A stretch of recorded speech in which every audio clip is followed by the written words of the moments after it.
So, John, I want to kind of wrap up then with something maybe that would be a little bit more pertinent to Christians, especially Christians reading their Bible, trying to understand how the scriptures and our interpretations of the scriptures relate to the scientific project, some of the conclusions of science.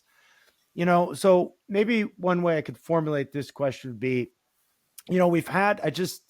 not too long ago, I read Stephen Meyer's latest book, The Return of the God Hypothesis, where I think he sketches out three discoveries in cosmology, right? That comport very well, obviously, with some theistic conclusions, like God creating the universe, right? And everything in it.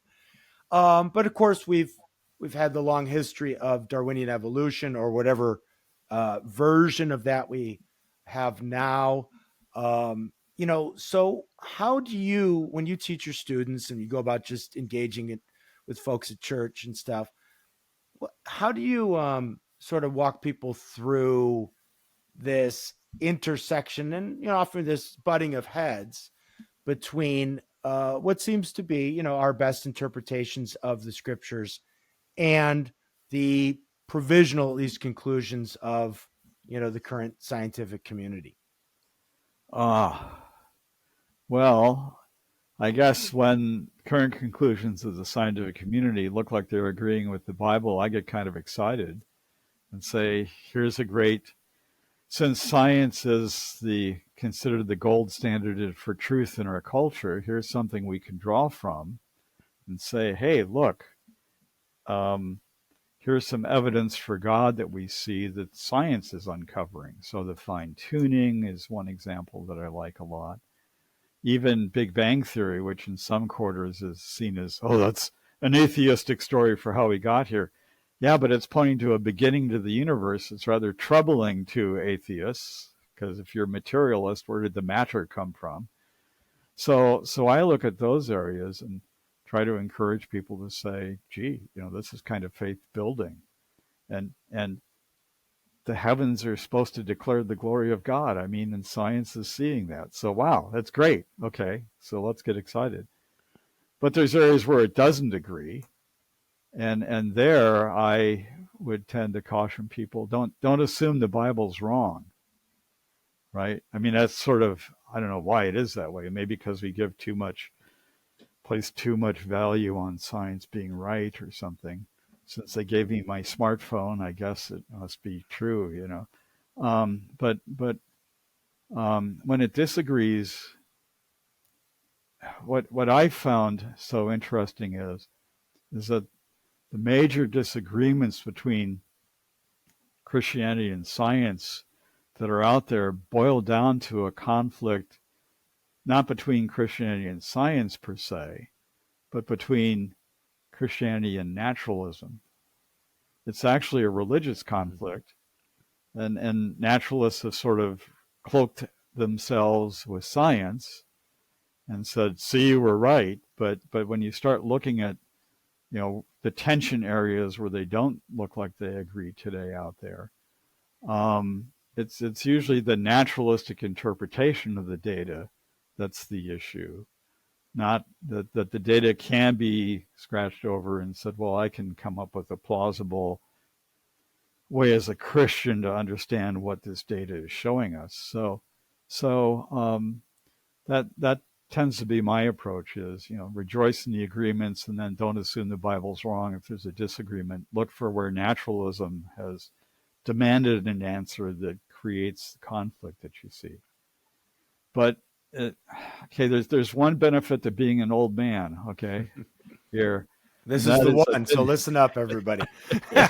Yeah. It's that I've been in the field long enough to see what were big controversies between Christianity and science melt away over decades. Probably the most dramatic one is that you don't have to go back too long. Go back to the early 1960s, and the majority of astronomers would have said the universe has always been here. I mean, chemists tell us that matter cannot be created or destroyed, so the universe has always been here.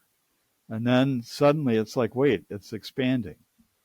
Um, um, can't be expanding forever. Don't need a philosophy degree to know that. Yeah, So, right. so I guess it has a beginning. I'm sorry, and it was the cosmic microwave background radiation discovered in the 1965 or so. Hubble found an expanding universe back in the 30s, but people kind of brushed that aside as whatever, and Hoyle had a steady state theory to explain it away. But with that data, it's like, I guess the universe has a beginning. So like Genesis 1:1, right? Mm-hmm. So I've seen that in a number of other areas over my career that were original contrasts, huge debates over that. Has the universe always been here or not? It went on for centuries. It's been resolved. And by the way, the theologians were right. So that growing concordance, or that growing friendliness between the two, I find is sort of healing the rift that the Enlightenment and Darwin and so on brought into it. It's like, no, you really can be a Christian and do good science, and you don't have to be locked into methodological naturalism, although you want to start with seeking naturalistic explanations.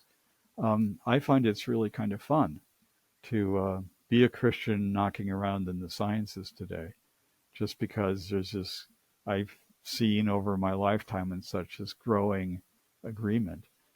In the biochemistry world, the molecular biology world, it's going crazy. I mean, every generation of molecular biologists, is just like awestruck at, this is just so much more complicated than what I learned and got from my textbooks.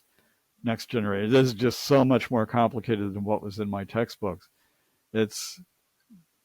I'm quietly laughing in the corner, just going, yeah, well, we're fearfully and wonderfully made. So what's the surprise here, Yeah. But so yeah, I'm sort of, when the multiverse theory started to be talked about seriously, that's when I just sort of sat back and go, Yeah. this is like Wile E. Coyote just ran off the cliff chasing the Roadrunner here.